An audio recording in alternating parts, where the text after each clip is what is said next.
Now, if you're curious, let me give you 3 ways to find out how to change anything, any life direction, any dimension. Here's 3 ways to find out how to change anything. Number 1 is to read. Become a good reader. Some people read so little, they've got rickets of the mind. They're undernourished mentally. One way to learn is from your own experiences, but another way to learn is from other people's experiences. All of the successful people I know and work with around the world, they're all good readers. Curiosity drives them to read. There's a Bible phrase that says humans cannot live on bread alone. It says the next most important thing to food is words. Words nourish the mind. Makes us different than animals and dogs. So humans have to have food and words in order to be happy and healthy. 30 minutes a day, read something positive, something challenging, something inspirational, something instructional. At least 30 minutes a day. See, you don't want to wind up at the end of your life and discover that you've lived only 1/10 of it. Not for lack of opportunity, for lack of information. And the other 9/10 went down the drain. Knowledge opens the door, but action walks you through it. What you learn means nothing until it becomes the rhythm of your day. Every great transformation begins with one ordinary decision, to simply begin. One good day where you eat clean, you drink a lot of water, and you got that day, you woke up, you put your shoes on, you went for a run, you worked out your driveway, you got a good day in. Yep. That's sometimes all you need to do and decide, this is what I do from now on. I have good days. Yeah. Tomorrow's going to be another good day, and then I'm going to force myself into another good day. And the next thing you know, I've got some momentum. Momentum builds the path, but peace builds the power. To move forward, you must first quiet the noise within. Only when the mind is still can energy return to its source. The stronger the emotion you feel from some problem or condition in your life, the more altered you feel inside of you, the more you pay attention to the cause. Well, where you place your attention is where you place your energy. So you're giving your life force, you're giving your energy away to that person or problem that you could be using to heal, that you could be using to create a new future. So then teaching people then how to self-regulate and find the present moment and settle their body down from those unconscious programs or those emotions that they're conditioned to.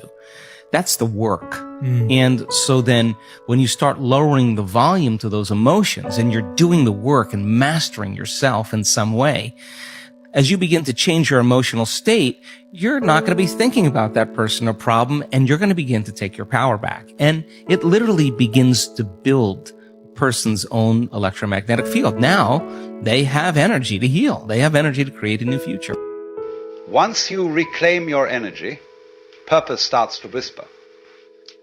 Understanding why turns effort into creation.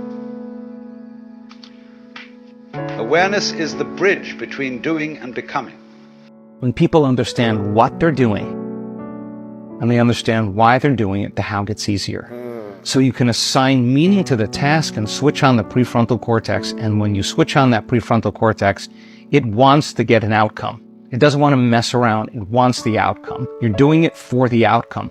And that's kind of a strong intention and a change in energy or an emotional state. And that's changing your state of being. And when you change your state of being like that every day, get ready. Because you're going to start having synchronicities and opportunities and coincidences and weird things start happening in your life to prove to you that you're actually the creator of your life instead of the victim of your life. When intention meets emotion, reality starts to bend. The world outside begins to rearrange itself around the world within. The secret is not in chasing the future, but in feeling it now. Whatever it is that you would like to attract or manifest into your life, so if it's a job that you want, if it's a relationship that you want, if it's a healing that you want, if it's abundance that you want to attract into your life, you must be able to get to this place in your life where you don't use the evidence of your senses. What your eyes tell you, what your ears tell you, what your stomach tells you, what you see written down, what the internet tells you. You want to be able to be in a place where you are living from the end as if what you would like to manifest is already there. To make a future dream a present fact, you must assume the feeling of that wish as already being fulfilled. The moment you live as if your dream is real, life conspires to prove you right. Abundance is not something you find, it's something you remember. And when you remember who you truly are, creation becomes effortless. The moment you start feeling abundant and worthy, you are generating wealth. The moment you're empowered and feel it, you're beginning to step towards your success. The moment you start feeling whole, your healing begins. And when you love yourself and you love all of life, you'll create an equal. And now you're causing an effect. And I think that's the difference between living as a victim in your world, saying, I am this way because of this person or that thing or this experience. They made me think and feel this way. When you switch that around, you become a creator of your world, and you start saying, my thinking and my feeling is changing an outcome in my life. And now that's a whole different game, and we start believing more that we're creators of reality. Everything we build, our ambitions, our dreams, even our sense of self, stands on invisible foundations.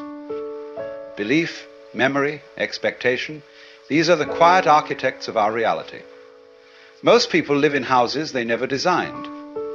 They inherit thoughts, fears, and patterns, then decorate the walls and call it identity.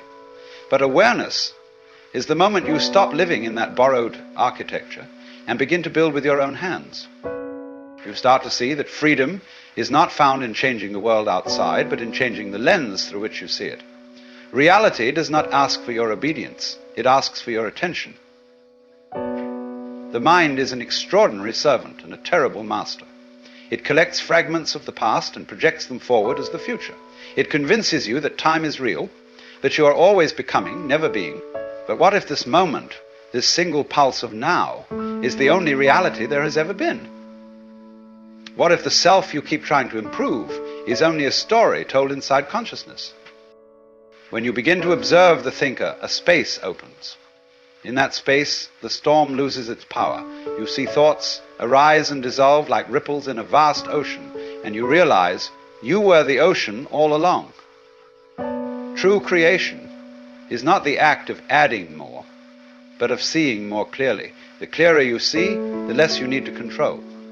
The less you control, the more life reveals itself, not as chaos, but as exquisite precision. People spend their lives searching for purpose. But purpose is not something found, it's something revealed when you stop running. It appears in the silence after resistance, in the stillness that follows surrender. To live deeply is to live without the guarantee of meaning, and still choose to care. To act, knowing that everything passes. To love, knowing that love cannot be owned. This is not resignation, it is reverence. The understanding that every moment is both a birth and a death. Every breath a chance to begin again. Perhaps enlightenment was never about rising above life, but about falling so deeply into it that nothing is left outside of you. And when there is no outside, creation and creator are one. The universe looks back through your eyes and calls itself alive.